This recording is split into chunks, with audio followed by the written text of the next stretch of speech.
Retrouvez le journal communautaire, présenté par Patrick Zick.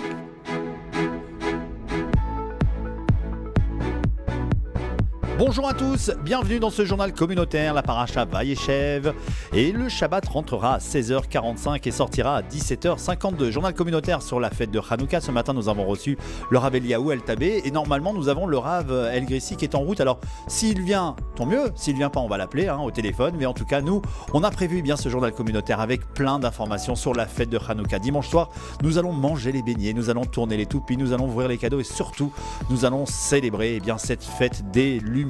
Alors, on est allé dans la rue, on est allé à votre rencontre et on vous a posé la question avec notre envoyé spécial sur le micro-trottoir sur la fête de Hanouka. Je vous propose qu'on se retrouve tout de suite après le micro-trottoir spécial fête de Hanouka dans le journal communautaire. On y va.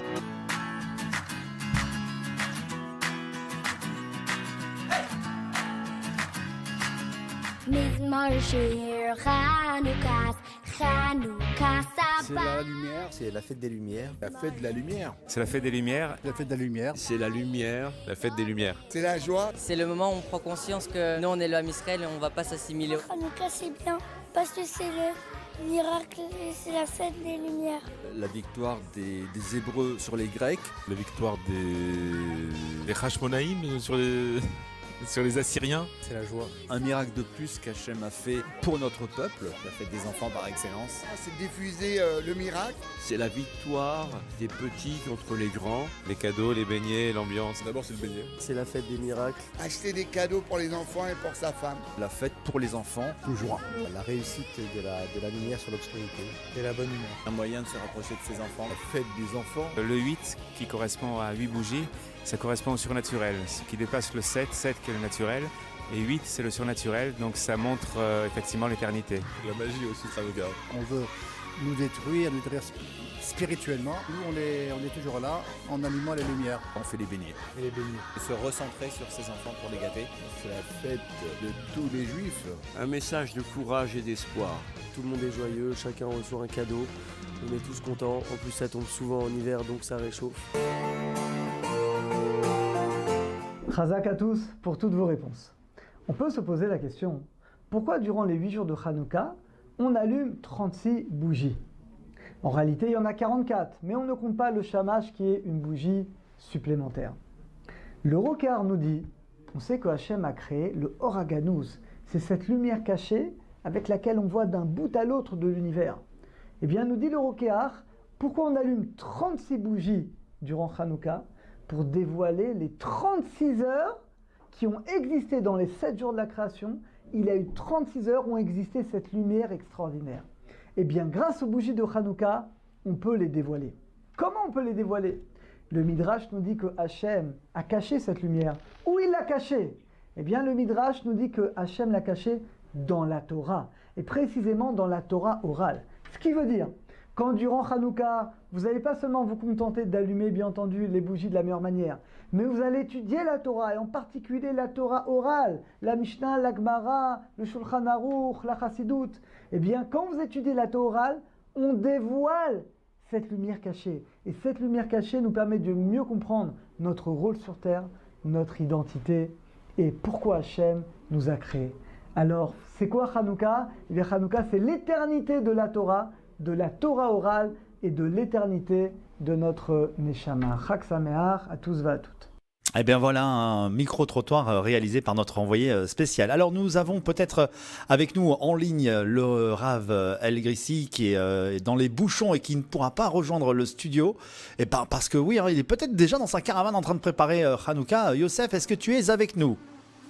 Je suis avec vous, comment ça va Patrick? Ah écoute, c'est un plaisir. Nous avons reçu ce matin Eliaou El Tabé qui nous a parlé un petit peu de cette belle fête de Hanouka. Il est venu équipé avec ses kits, tu vois, ses kits Menorah de Hanouka. Et ben, je suis ravi déjà de t'avoir avec nous en ligne. Il y a de belles choses qui s'organisent avec les Beth Rabat de Marseille, notamment avec toi aussi qui propose ces nombreux allumages publics. Est-ce que tu peux nous parler des différentes actions qui vont se dérouler lors de cette fête de Hanouka? Alors, il y a beaucoup d'activités, beaucoup d'événements qui sont prévus. Il y a bien sûr tous les allumages chaque soir de Hanouka. À part, si je ne me trompe pas, non, tous les soirs de Hanouka, il y aura à part le vendredi soir parce que c'est Shabbat. Et tous les soirs, donc le premier, tu veux que je développe chaque soir?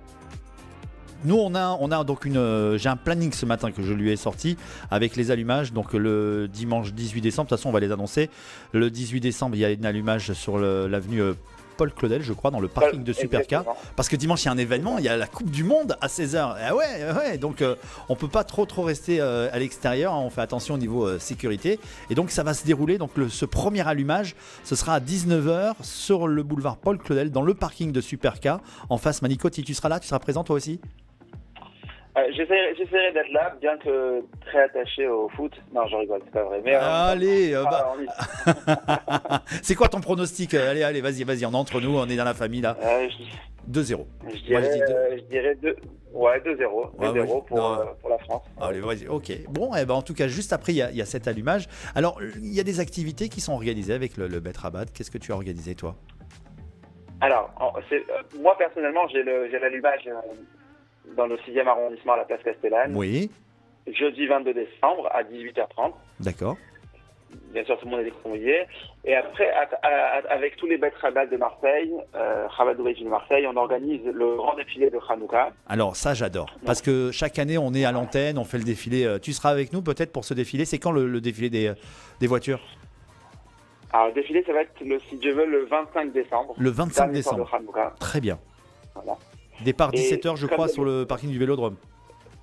Exactement, comme d'habitude, parking P5. Donc, chacun fait sa Hanoukia en ligne directement sur le site du Bet Rabat, bhm6.fr. Oui.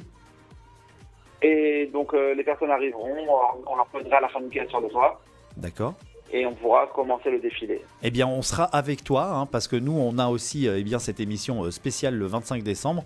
On pourra vivre ensemble cet événement avec des directs, des photos, des vidéos que vous nous posterez, qu'on mettra sur les réseaux sociaux. On va vivre ensemble ce magnifique défilé. Et ensuite, à 18h, il y a le cirque de Hanouka, c'est bien ça? Exactement. Alors, la particularité de cette année, c'est qu'on a eu les autorisations en fait, de pouvoir garer nos voitures. Les voitures qui participeront au défilé pourront se garer dans l'enceinte des plages du Prado, juste à côté du cirque. Donc en réalité, les voitures arriveront au David. Le portail sera ouvert, on pourra rentrer les voitures qui seront équipées de Hanoukiot. D'accord. Et les personnes pourront descendre de leur voiture et rentrer directement dans le cirque. Parfait, magnifique. Est-ce que tu peux nous raconter, allez, je te prends au dépourvu comme ça, une histoire du miracle de cette fête des Lumières? Est-ce que tu as une petite histoire à nous raconter avec le Rabbi? Une histoire sur Hanouka? Oui.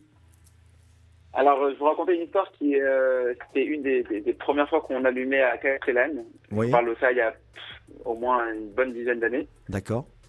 Et il y avait une jeune fille qui était en train de regarder l'allumage un peu de loin.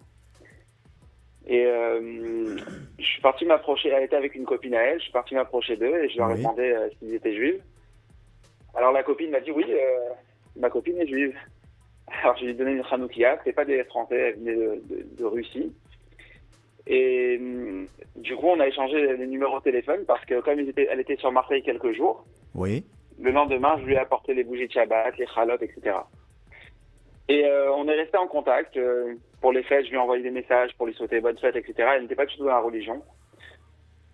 Et après quelques mois, elle m'envoie un message, elle me dit « Qu'est-ce que je peux faire pour vous remercier de la gentillesse que vous avez eue pour moi à Marseille avec les chalotes, les bougies, etc. » J'ai dit « Écoute, essaye de trouver un Bet Rabat le plus proche de chez toi et va là-bas prendre un cours de Torah. » Et elle a accepté volontiers. D'accord. Et après, après quelques mois, on a perdu contact. Et pratiquement 1 an et demi ou 2 ans après, elle m'envoie un message, une photo en WhatsApp. Et elle était à côté d'un Lubavitch avec un chapeau et une barbe. Alors je lui pose la question, je lui dis mais t'as rencontré un nouveau chaliar, t'as rencontré un nouveau Bet Rabat? Elle me dit non, c'est mon futur khatan. On va se marier dans quelques semaines. Et donc elle m'a invité à son mariage. Et aujourd'hui, elle est devenue très pratiquante, etc. Donc on voit des fois une petite bougie de Hanouka de loin, ça réveille la Neshama, c'est exactement ce que le Rav disait juste avant, tout à l'heure. Bah, c'est une très belle histoire. Merci de nous l'avoir fait partager. Moi, tu sais, tout à l'heure, j'étais avec Eliaou Altabé et je lui ai dit, je vais garder cette histoire pour le Ravel Grissi. Je vais te raconter, moi, une histoire, grâce à vos actions, grâce à vous, qui m'est arrivée. Alors, c'est très personnel, hein, certes, mais je voudrais que tu écoutes attentivement cette histoire. Il y a quelques années de ça, hein, quand j'habitais la région parisienne, je tombe en panne de voiture avec ma voiture, hein, Porte de Pantin, très exactement. Et je fais des pieds et des mains, je demande aux voitures de s'arrêter parce que j'avais un rendez-vous très important professionnel. J'allais rencontrer un producteur de spectacle qui allait me proposer un boulot. J'avais besoin de ce boulot, j'avais besoin, tu vois, de gagner ma vie. Et personne ne s'arrête. Et d'un coup, qu'est-ce qui se passe? Qu'est-ce qui arrive? Au loin, je vois la caravane des Lubavitch avec la Hanouka au-dessus. Donc je leur lève les mains comme ça, ils s'arrêtent. T'as 10 mecs qui sortent de la caravane, ils arrivent, ils me disent qu'est-ce qui se passe? Je suis en panne. Alors d'un coup ils étaient équipés, hein. Ils sortent les pinces, on essaie de démarrer la voiture, ça démarre pas. Je leur dis je vais être en retard, vite. Il me dit ok, monte avec nous, on t'emmène sur ton lieu de rendez-vous. Et donc là, qu'est-ce qui se passe? Il me dit par contre, tu nous fais les annonces de Hanouka dans le camion. Donc on traverse Paris. Et là je suis avec mon micro. Mais allumez vos bougies de Hanouka avec la musique et tout. On était en folie, tu vois, dans le camion. Et donc, j'arrive avec 5 petites minutes de retard à mon rendez-vous. Et en sortant du camion, je les remercie et ils me regardent, le Chabad. Il me regarde, il me sort, tu vois, ce kit, en fait, que vous proposez, que vous offrez, hein, ce kit Menorah de Hanouka. Il me regarde dans les yeux, il me dit, tiens, prends-la, tu vas en avoir besoin. Et moi, je lui dis, bah non, j'en ai plein à la maison. En plus, on venait de se marier avec mon épouse, on avait eu plein de cadeaux avec une belle, un beau chandelier, tu vois. Et il me regarde et il insiste, il me dit si, prends-le. Tu vas en avoir besoin. Donc qu'est-ce que je fais? Je le prends, je le mets dans ma sacoche, je le remercie et je file à mon rendez-vous. On fait le rendez-vous avec le producteur de spectacle, ça se passe bien. Bon, il m'engueule un peu parce que j'arrive avec quelques minutes de retard. Et en partant, en terminant ce rendez-vous, je lui dis Michel, tu es israélite? Il me dit oui, mais bon, moi je suis marié à une non-juive, j'ai des enfants, ils ne sont pas juifs. Et là, je le regarde et d'un coup, j'ai un tilt qui me vient. J'ouvre ma mallette. Et je lui sors, si tu veux, ce kit Menorah de Hanouka. Et je lui dis, tiens, tu veux bien allumer les bougies de Hanouka avec ton fils? Et puis il me regarde d'un air fier, il prend cette boîte. Il me dit, ok, c'est bon, ouais, on verra. Et puis il s'en va. Une semaine s'écoule, et il m'appelle. Il me dit, Patrick, j'aimerais qu'on se voie. J'aimerais qu'on aille manger un morceau ensemble. Et là, dans le restaurant, il me dit, écoute, j'ai été très touché, très ému. Parce qu'avec mon papa, j'allumais à l'époque la bougie de Hanouka et depuis des années, je ne l'ai pas allumée. Et si tu ne m'avais pas offert ce kit-là, je n'aurais pas pu partager ça avec mon fils. Il a donc allumé, avec son fils, il a allumé les bougies. Il lui a montré à son fils que c'était que la fête des Lumières. Et donc voilà, pour te dire en fait, en quelque sorte, qu'on a travaillé après pendant de nombreuses années. Et tous les lundis, on se faisait un petit resto. Et donc, quoi que, tu vois, vous, la force des Chabad, c'est quand ce Chabad m'a regardé, il m'a dit, je vais en avoir besoin, ben, j'en avais vraiment besoin. Donc, je pense que vous avez encore plein de kits. Il faut en offrir à tout le monde. Il faut aller à l'avant. Voilà. Et donc, c'est une belle histoire. Je voulais te la faire partager. Je pense que tous les auditeurs qui nous écoutent, voilà. Qu'est-ce que tu en penses? Elle est pas mal. Elle est mignonne, mon histoire. C'est une magnifique histoire. C'est la force du Rabbi et que la Chassidoute, puisqu'on a fêté cette semaine le Yutet Kislev, la fête, le Rosh Hashanah de la Chassidoute. Oui. C'est ce que la Chassidoute elle enseigne, c'est que une flamme, c'est une des seules choses sur terre qui n'est pas radine. C'est-à-dire qu'elle donne, et pas seulement qu'elle perd pas, mais elle gagne en dedans. Une flamme, elle peut allumer plusieurs autres flammes à l'infini, et elle va jamais perdre, elle, de ce qu'elle a donné. Bien sûr. Et donc, c'est un peu la force d'un juif. Un juif, quand il donne, pas seulement qu'il perd pas, mais en plus, il gagne en donnant, puisque lui-même, il s'éclaire encore plus. Donc, on soit tous des petites lumières à notre échelle, et qu'on puisse éclairer autour de nous, Amen. Dans nos rues, dans nos villes, et de façon générale dans le monde entier. Alors, juste avant de se quitter, je vais te proposer quelque chose. J'ai enregistré, il y a quelques temps, hein, c'était l'année dernière, une très belle histoire sur le Rav Yaakov Posner, qui faisait partie de la communauté juive de Kiel en Allemagne. Et pour vous dire, voilà les miracles de cette fête de Hanouka. Je vous propose qu'on écoute le magnéto et on se retrouve tout de suite après. Est-ce qu'Amy, tu l'as préparé? Est-ce que tu le vois dans ton petit magnéto? Alors, c'est le petit magnéto qui fait 2 minutes 30, c'est ça? Exactement. Voilà. On écoute tout de suite l'histoire et on se retrouve tout de suite après.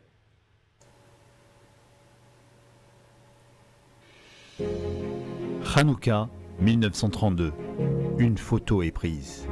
Elle va devenir un symbole.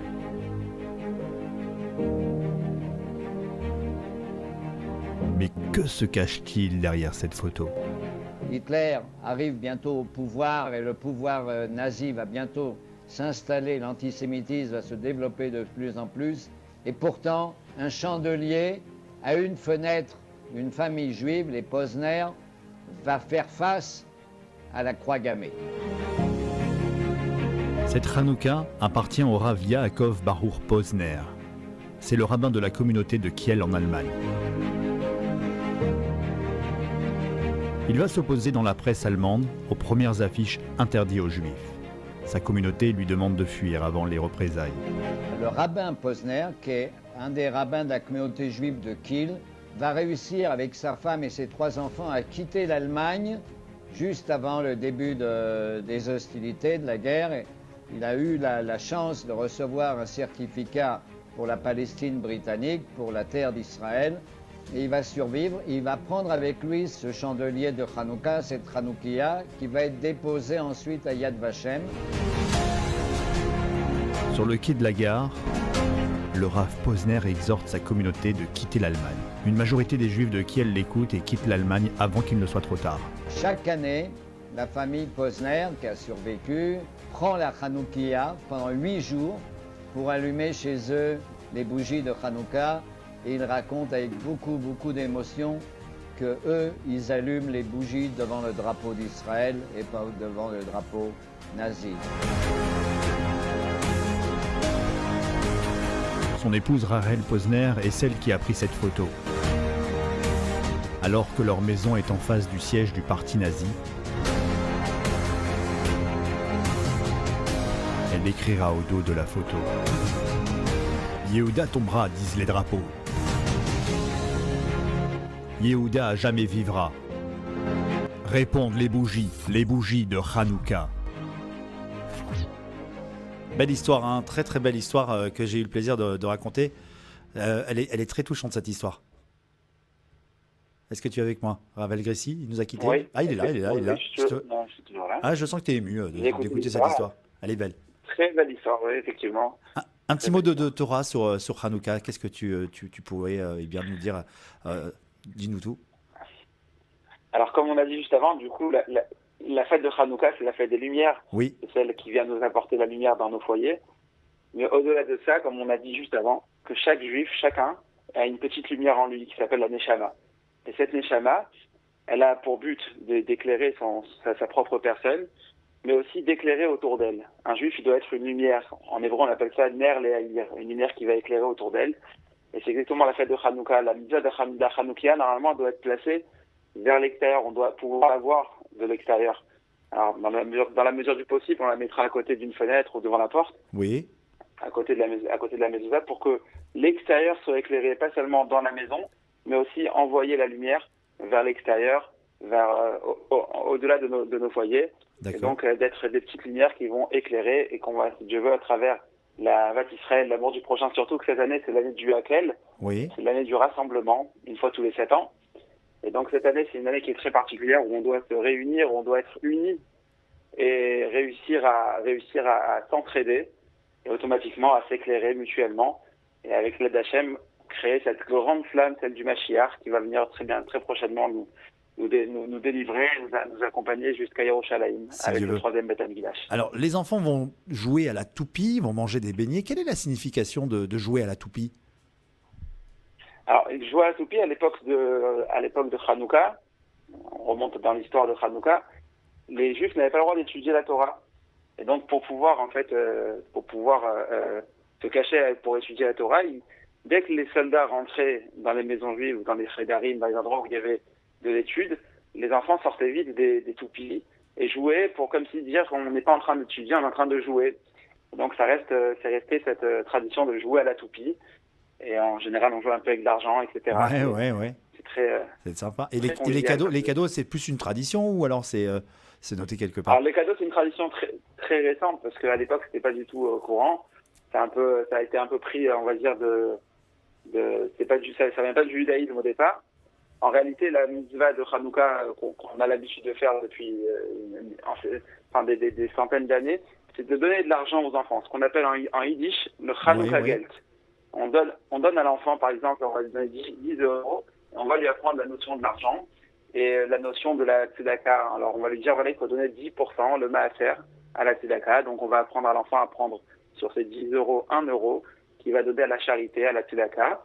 Et c'est comme ça que l'enfant va être éduqué sur la tzedaka, sur l'importance de l'argent, etc.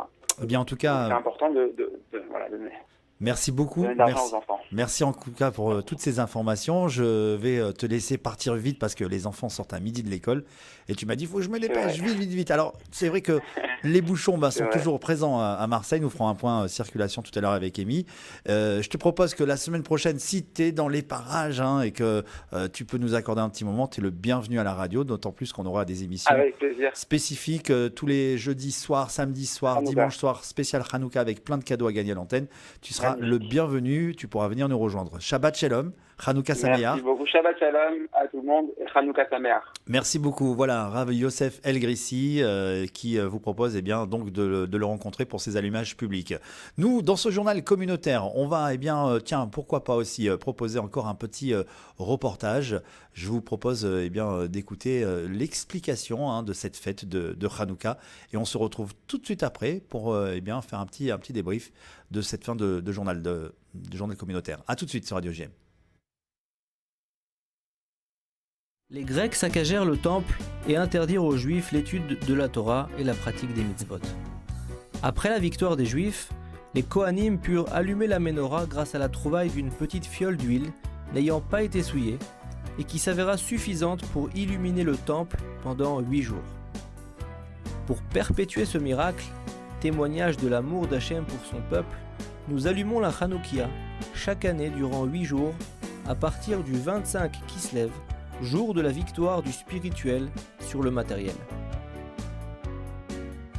Après avoir récité le schéma, on allumera la Hanoukia à l'heure de la sortie des étoiles. Les Ashkénazes allument à l'heure de la Shkia, le coucher du soleil. En cas d'impossibilité, on se dépêchera d'allumer dès que possible. Dans la demi-heure qui précède l'heure de l'allumage, il est interdit de consommer une quantité supérieure à 58 grammes de gâteau ou de pain, mais il est permis de consommer des fruits, des légumes, de la viande ou encore du poisson. Il en est de même si l'heure de l'allumage est déjà arrivée. Pour diffuser le miracle, on posera la Hanoukia à une hauteur entre 30 et 80 cm du sol et on l'allumera à l'endroit où le maximum de personnes pourront la voir. Si l'entrée donne sur la rue, on allumera à la porte d'entrée de la maison. Si l'entrée donne sur une cour privée, on allumera à la porte de la cour. Si on habite dans un appartement jusqu'au 3e étage, on allumera sur le rebord intérieur de la fenêtre qui donne sur la rue. Et à partir du 4e étage, l'allumage se fera sur la table de la salle à manger. On n'allumera pas la Hanoukia là où il y a des courants d'air. L'allumage se fait à l'endroit où l'on dort le soir même. Si on est invité, on se fera acquitter par l'allumage de la personne chez qui on dort. Il est tout de même préférable de participer aux frais de la mitzvah, même avec une pièce symbolique. Dans les communautés séfarades, c'est uniquement le père de famille qui allume et acquitte toute sa famille, même ceux qui sont absents pendant l'allumage. Dans les communautés ashkénazes, chaque garçon de la famille allume sa propre Hanoukia avec bénédiction. Chaque Hanoukia devra bien être éloignée l'une de l'autre, si possible, ou à une fenêtre différente. Si le maître de maison est en déplacement et rentre tard le soir, il dira à sa femme d'allumer à l'heure de la sortie des étoiles. Il est souhaitable d'allumer la Hanoukia avec de l'huile d'olive afin de mieux se souvenir du miracle de la petite fiole d'huile qui suffit pour illuminer le temple pendant 8 jours. Sinon, toute huile et toute mèche est valable, même les bougies de cire qui ont la capacité de rester allumées au moins 30 minutes. Le premier soir, nous allumons une bougie, le second, 2, etc. Nous allumons les bougies de gauche à droite. Ainsi, le premier soir, nous allumons la bougie à l'extrême droite. Et le deuxième soir, nous allumons d'abord la bougie supplémentaire du jour, celle qui est à gauche de celle de la veille, puis celle de la veille, et ainsi de suite, en finissant par le shamash. Chaque soir, on récite 2 bénédictions. La première, ברוך אתה אדוני אלוהינו מלך העולם אשר קידשנו במצוותיו וציוונו להדליק נר חנוכה. La seconde, ברוך אתה אדוני אלוהינו מלך העולם שעשה ניסים לאבותינו בימים ההם בזמן הזה. Le premier soir uniquement, on ajoute une troisième bénédiction avant l'allumage. ברוך אתה אדוני אלוהינו מלך העולם שהחיינו וקיימנו והגיענו לזמן הזה. Il est interdit de s'interrompre entre les bénédictions et l'allumage de la première bougie. Il faut attendre que la majeure partie de la mèche flambe avant de retirer sa main. Après l'allumage de la première bougie, on récite le passage Hanerot à la lune. Après l'allumage, il est bien de rester à côté des bougies et les contempler afin de s'imprégner de leur sainteté, tout en priant Hachem de mériter d'accomplir ses mitzvot et d'être proche de lui. Les flammes doivent rester allumées 30 minutes minimum. Si les bougies se sont éteintes pendant la demi-heure après l'allumage, on rallumera sans bénédiction. Durant la demi-heure qui suit l'allumage, il sera interdit d'utiliser les lumières de la Hanoukia pour une autre utilité, comme se réchauffer ou s'éclairer par leur biais. Aussi, les femmes ne doivent pas effectuer de travaux ménagers dans la première demi-heure pendant laquelle les bougies sont allumées, comme par exemple coudre, repasser ou laver du linge. L'huile et les bougies restant dans la Hanoukia sont réservées exclusivement à la mitzvah des bougies de Hanouka. À la fin de la fête, il faut les brûler tout de suite ou attendre la veille de Pessah pour les brûler avec le Hametz. Cependant, l'huile restante dans la bouteille pourra bien évidemment être récupérée pour tout autre usage, allumage ou consommation. Le vendredi, on allumera d'abord la Hanoukia et seulement ensuite les bougies du Shabbat. Étant donné que les bougies doivent brûler au moins une demi-heure après la sortie des étoiles, on veillera à mettre suffisamment d'huile pour qu'elles brûlent au moins 1h30. À la sortie du Shabbat, on récitera tout d'abord la Havdalah et seulement ensuite on allumera la Hanoukia. On a l'habitude de manger des mets frits dans l'huile à Hanouka en souvenir du miracle de la fiole d'huile, généralement des beignets. De plus, étant donné que le but des Grecs était de nous écarter de la Torah et détruire l'éducation juive, on a l'habitude d'offrir des cadeaux ou de l'argent aux enfants, afin de les encourager à étudier la Torah et accomplir les mitzvot. Eh bien voilà, belles explications dans ce journal communautaire sur la fête de Hanouka. Il est temps de vous dire à la semaine prochaine pour un nouveau journal communautaire. J'ai été ravi de partager ces instants et ces moments dans ce journal communautaire.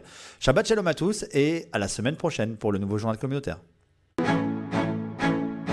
Retrouvez le journal communautaire présenté par Patrick Zick.